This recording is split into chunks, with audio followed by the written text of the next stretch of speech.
Jaya Radha Madhava Punya Bihari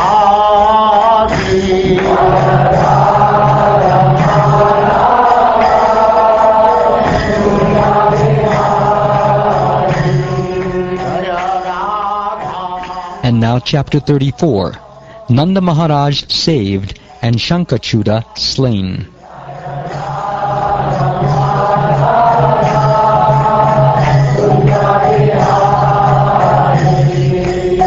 Gopi Jana Vallabha Girivaradha.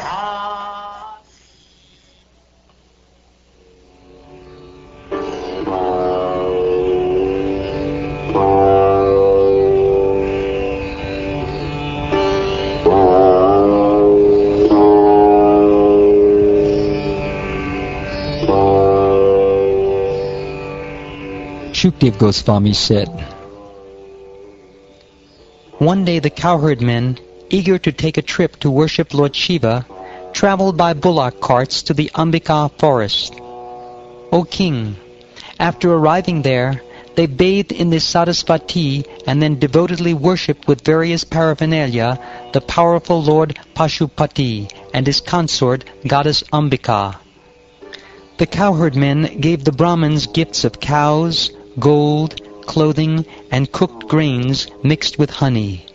Then the cowherds prayed, "May the Lord be pleased with us."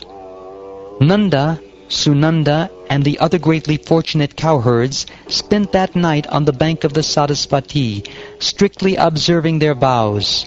They fasted, taking only water. During the night, a huge and extremely hungry snake appeared in that thicket. Slithering on his belly up to the sleeping Nanda Maharaj, the snake began swallowing him. In the clutches of the snake, Nanda Maharaj cried out, "Krishna, Krishna, my dear boy, this huge serpent is swallowing me. Please save me, who am surrendered to you." When the cowherd men heard the cries of Nanda, they immediately rose up and saw that he was being swallowed. Distraught, they beat the serpent with blazing torches. But even though the firebrands were burning him, the serpent would not release Nanda Maharaj. Then the Supreme Lord Krishna, master of his devotees, came to the spot and touched the snake with his foot.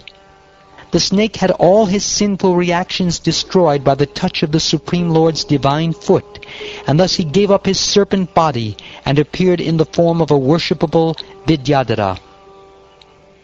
The Supreme Lord Rishikesh then questioned this personality, who was standing before him with his head bowed, his brilliantly effulgent body bedecked with golden necklaces. "My dear sir, you appear so wonderful, glowing with such great beauty. Who are you? And who forced you to assume this terrible body of a snake?" "I am the well-known Vidyadhara named Sudarshan. I was very opulent and beautiful, and I used to wander freely in all directions in my airplane. Once I saw some homely sages of the lineage of Angira Muni. Proud of my beauty, I ridiculed them, and because of my sin, they made me assume this lowly form. It was actually for my benefit that these merciful sages cursed me, since now I have been touched by the foot of the Supreme Spiritual Master of all the worlds, and have thus been relieved of all inauspiciousness. My Lord, you destroy all fear for those who, fearing this material world, take shelter of you. By the touch of your feet, I am now freed from the curse of the sages. O destroyer of distress, please let me return to my planet.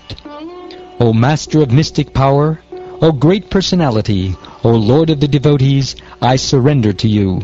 Please command me as you will, O Supreme God, Lord of all lords of the universe. O infallible one, I was immediately freed from the Brahman's punishment simply by seeing you. Anyone who chants your name purifies all who hear his chanting, as well as himself. How much more beneficial, then, is the touch of your lotus feet?"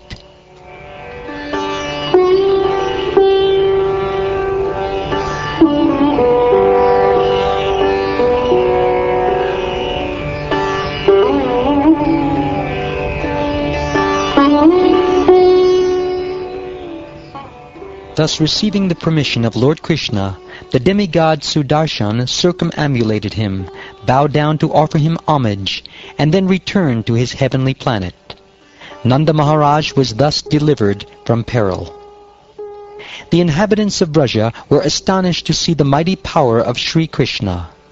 Dear King, they then completed their worship of Lord Shiva and returned to Vraja, along the way respectfully describing Krishna's powerful acts. Once Lord Govinda and Lord Ram, the performers of wonderful feats, were playing in the forest at night with the young girls of Vraja. Krishna and Balaram wore flower garlands and spotless garments, and their limbs were beautifully decorated and anointed. The women sang their glories in a charming way, bound to them by affection. The two lords praised the nightfall, signaled by the rising of the moon and the appearance of stars, a lotus-scented breeze, and bees intoxicated by the fragrance of jasmine flowers. Krishna and Balaram sang, producing the entire range of musical sounds simultaneously. Their singing brought happiness to the ears and minds of all living beings. The gopis became stunned when they heard that song. Forgetting themselves, O King, they did not notice that their fine garments were becoming loose and their hair and garlands disheveled. While Lord Krishna and Lord Balaram thus played according to their own sweet will and sang to the point of apparent intoxication, a servant of Kuvera named Sankhacuda came upon the scene. O King, even as the two lords looked on, Sankhacuda brazenly began driving the women off toward the north. The women, who had accepted Krishna and Balaram as their lords, began to cry out to them. Hearing their devotees crying out, "Krishna, Ram," and seeing that they were just like cows being stolen by a thief, Krishna and Balaram began to run after the demon. The lords called out in reply, "Do not fear." Then they picked up stones and quickly pursued that lowest of Guhyakas, who swiftly ran away. When Sankhacuda saw the two of them coming toward him like the personified forces of time and death, he was filled with anxiety. Confused, he abandoned the women and fled for his life. Lord Govinda chased the demon wherever he ran, eager to take his crest jewel. Meanwhile, Lord Balaram stayed with the women to protect them. The mighty Lord overtook Sankhacuda from a great distance, as if from nearby, my dear King, and then with his fist the Lord removed the wicked demon's head together with his crest jewel.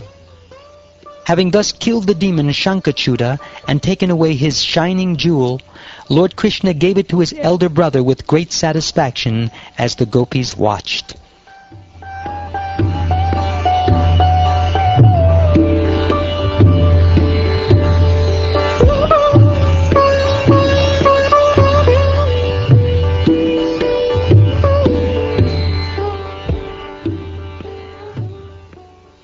Thus ends the 34th chapter of the 10th canto of the Srimad Bhagavatam, entitled Nanda Maharaj Saved and Sankhacuda Slain.